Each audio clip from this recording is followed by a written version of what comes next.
क्या आप जानते हैं कि कानून में स्वेच्छा का क्या महत्व है? भारतीय दंड संहिता की धारा 22 में निहित ये सिद्धांत न केवल हमारे फैसलों की स्वायत्तता पर रोशनी डालते हैं, बल्कि यह तय करते हैं कि कब कोई कार्य अपराध माना जाए। इस वीडियो में हम जानेंगे कि कैसे स्वेच्छा, बाहरी दबाव और मनोवैज्ञानिक स्थिति अपराध के सिद्धांत को आकार देते हैं।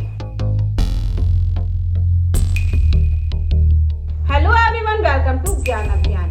आज हम बात करेंगे भारतीय दंड संहिता की धारा 22 पर। इस धारा का मूल विषय है स्वेच्छा से किया गया कार्य या किसी कार्य के पीछे की मंशा और स्वतंत्र इच्छा का विश्लेषण। यह धारा न केवल अपराध सिद्ध करने में बल्कि आरोपी की मानसिक स्थिति को भी महत्वपूर्ण विश्लेषण प्रदान करने में बहुत महत्वपूर्ण है। धारा 22 का महत्व और भूमिका। स्वेच्छाचार का अर्थ।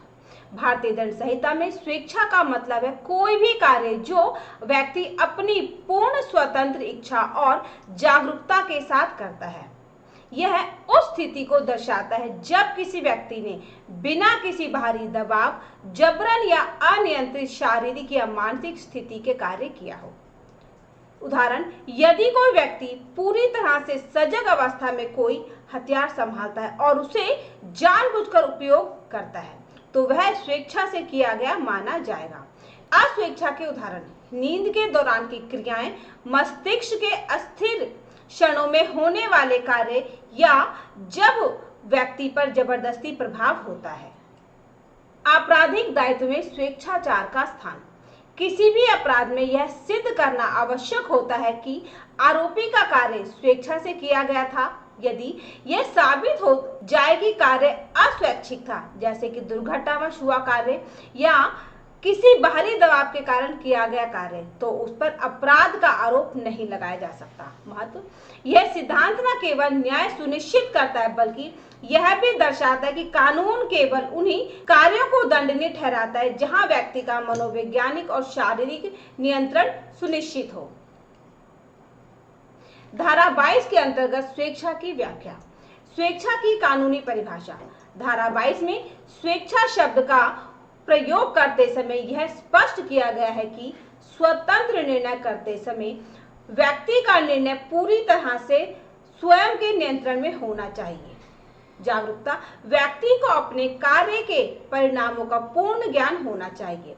कोई बाहरी दबाव नहीं, कार्य किसी भी प्रकार के जबरन या धोखाधड़ी के प्रभाव में ना हो। न्यायिक व्याख्याएं।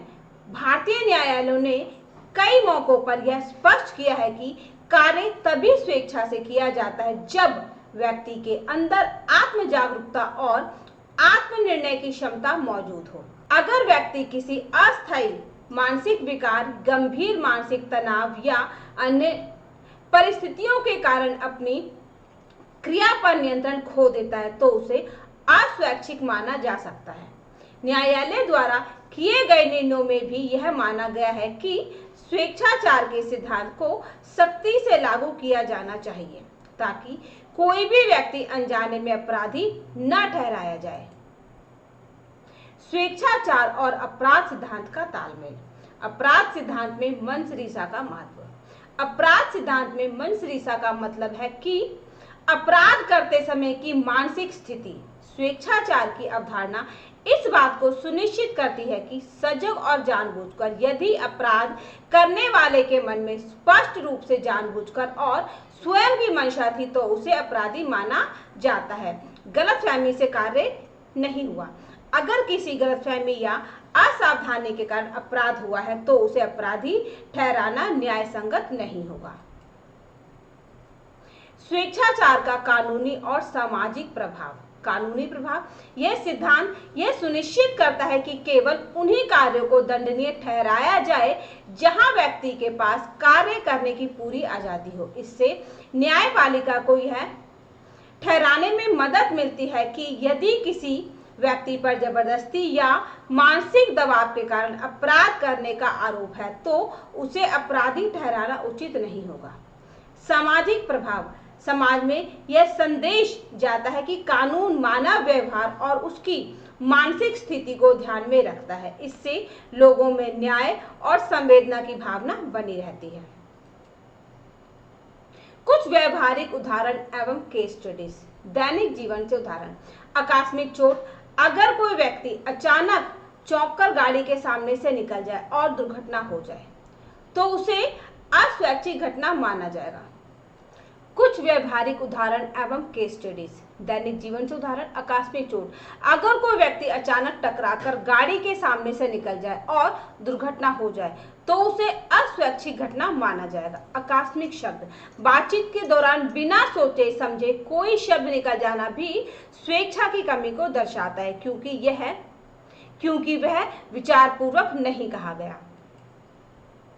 महत्वपूर्ण न्यायिक केस। भारतीय न्यायपालिका में कई ऐसे मामले आए हैं जहां यह सिद्धांत महत्वपूर्ण भूमिका निभाता है। उदाहरण स्वरूप, ऐसे मामलों में जब आरोपी ने मानसिक विकार या अस्थायी दबाव की स्थिति में अपराध किया हो तो अदालत ने उसे स्वेच्छा से किया हुआ नहीं मानते हुए रिहा किया है।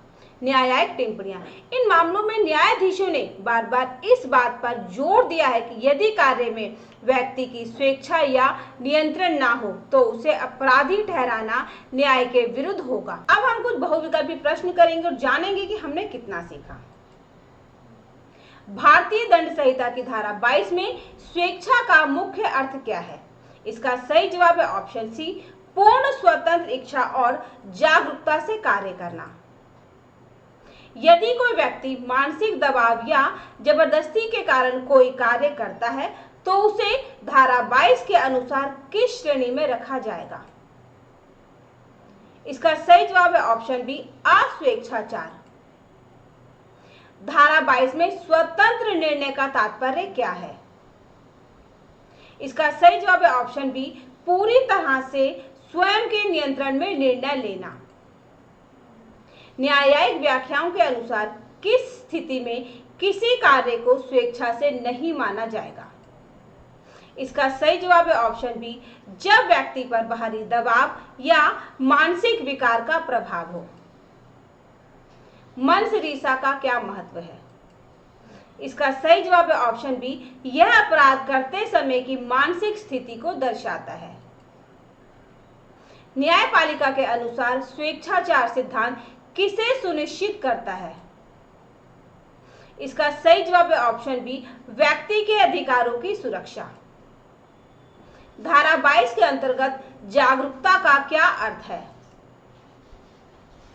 इसका सही जवाब है ऑप्शन ए, व्यक्ति के कार्यों के परिणामों का ज्ञान होना।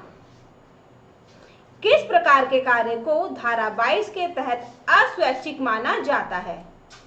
इसका सही जवाब है ऑप्शन बी, जब कार्य अचानक बिना सोचे समझे या दबाव में किया गया हो। स्वेच्छाचार का सिद्धांत किस बात को सुनिश्चित करने में मदद करता है? इसका सही जवाब है ऑप्शन बी, व्यक्ति की मनोवैज्ञानिक स्थिति और आत्मनिर्णय पर ध्यान देना। न्यायिक मामलों में अगर आरोपी ने अस्थायी मानसिक विकार के कारण अपराध किया हो तो अदालत आमतौर पर क्या निर्णय देती है?